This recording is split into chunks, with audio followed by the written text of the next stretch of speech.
Dear everybody, welcome to yet another episode of the Chef's Podcast, the very first episode in the new year, the year 2024. And it's January, of course, that's the first month of the new year. And January seems to be synonymous with a lot of bad words, such as like worry, a lot of people complain in January. But somehow this year hasn't started off too bad for some reason, and that's a good thing, obviously. And the hot topic of this month usually tends to be New Year's resolutions because wherever you go, people sort of feel like they've gotten a new chance, sort of like a reset, or like a new time to sort of like turn a new page, or, depending on how old you are, maybe the 40th chance, 50th chance, the 20th chance. And that's a good thing. But I think what I'd like to do basically is just say hi, common courtesy, and I'm excited for this year. First of all, I just want to talk about two simple things. I don't want this video to be too long, basically. And firstly, I'd like to talk about the basic inspiration behind the podcast, just to reset things. I'm not going to give a super long dissertation, but it's just an off the cuff, really short reason for the podcast. And number two is just a framework that I think I'd like to adopt to set my New Year's resolutions, if I'd like to call them that. First, I'd like to say about New Year's resolutions, or maybe let's get into it first. The inspiration behind the podcast, a lot of people ask me this, and I think a short answer basically is I've noticed that the way we function as human beings is through influence most of the time. And the influence that we every day bombarded with is from our peers. And usually what we tend to see from our peers is the good side of them, the fun side of them, if they had a cool vacation, if they got a new thing, if they're hanging out somewhere cool, new clothes, all the flashy stuff, right?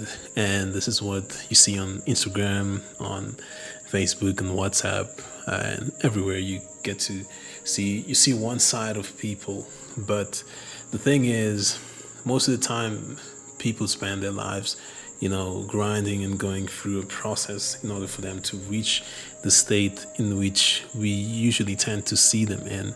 And that process is what I think is the most valuable thing, but we rarely get to see it.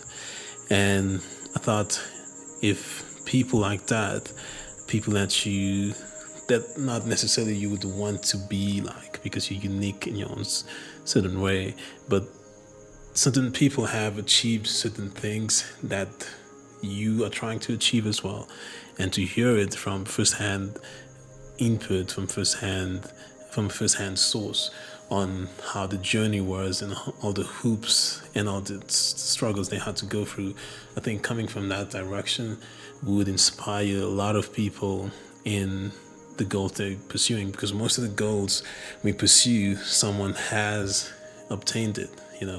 When we were kids, we used to be told about role models. We used to be asked this question a lot in high school, like, who's your role model?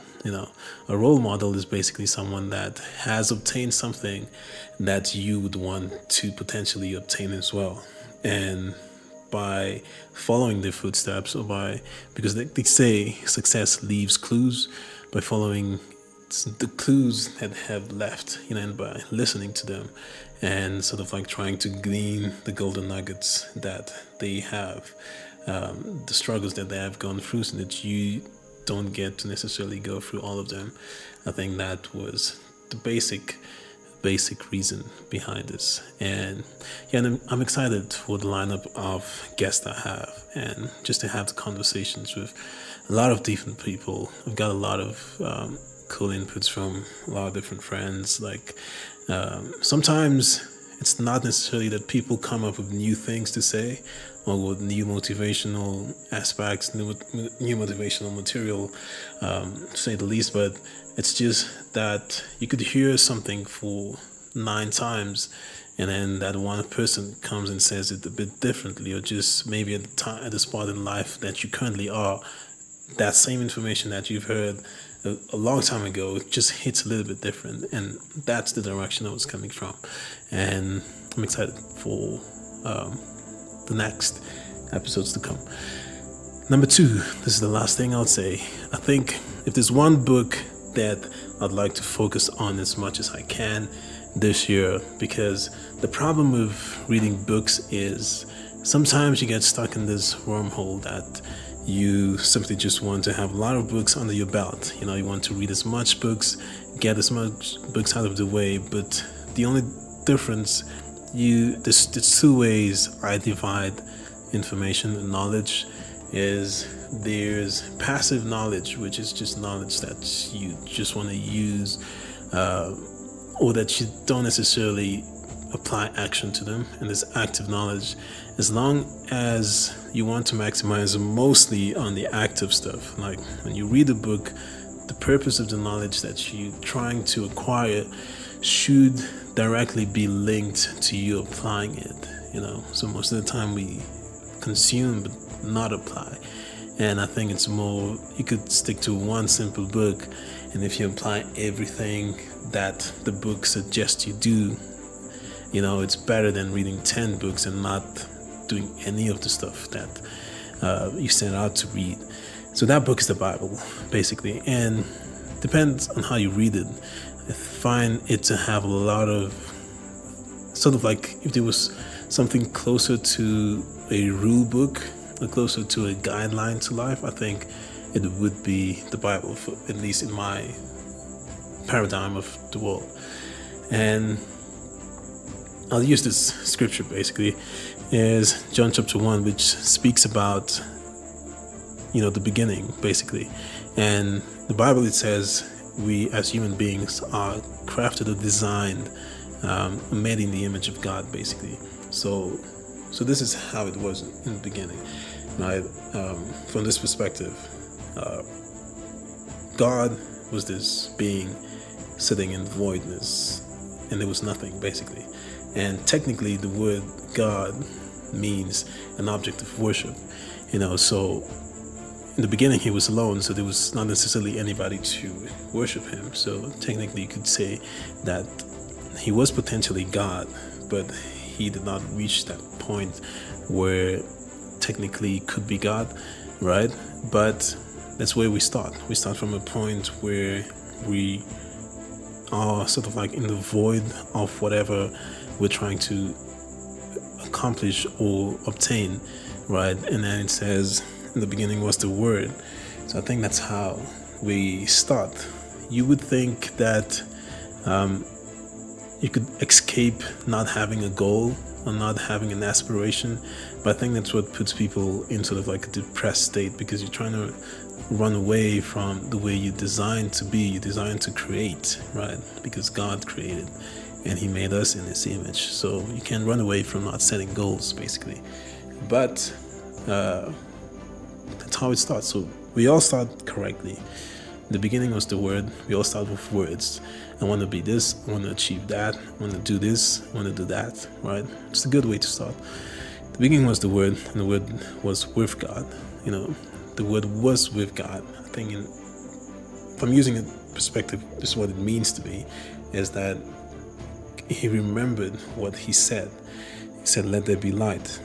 It might have taken a bit of time, or however time it might have came instantly, it might have taken a couple of million of years, but the light eventually appeared. I think as human beings, we're prone to forget, so I can't even remember everything I said yesterday, right? That's why I think having a mechanism to remind yourself of the stuff that you've promised yourself to obtain, or the goals that you've set for yourself, whatever it is, maybe something written on your mirror, so every time you brush your teeth you can remind yourself of that. Maybe something in your room, or your vision board, like they say. So something at least that every day you wake up you can keep reminding yourself of that. So the Word was with God. You need to keep constantly reminding yourself of what you said you would set out to obtain. And I think the human brain is optimized to process and not save information, not necessarily as a memory. It's not optimized for remembering stuff. It's optimized to process live information. So writing things down is super important, and you don't want to use that mechanism to keep reminding yourself every single day of the goals that you've set. Hold yourself accountable every single day. The beginning was the word was with God, and the word was God.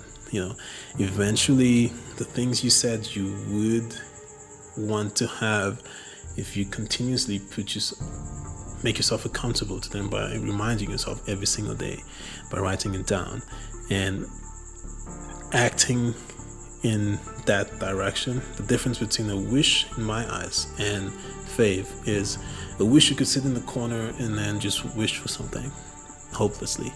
But faith is actually setting a direction and moving towards that to obtain it, because you know you will obtain it. But actively, it's a verb, so you're actively setting out to obtain, because like faith without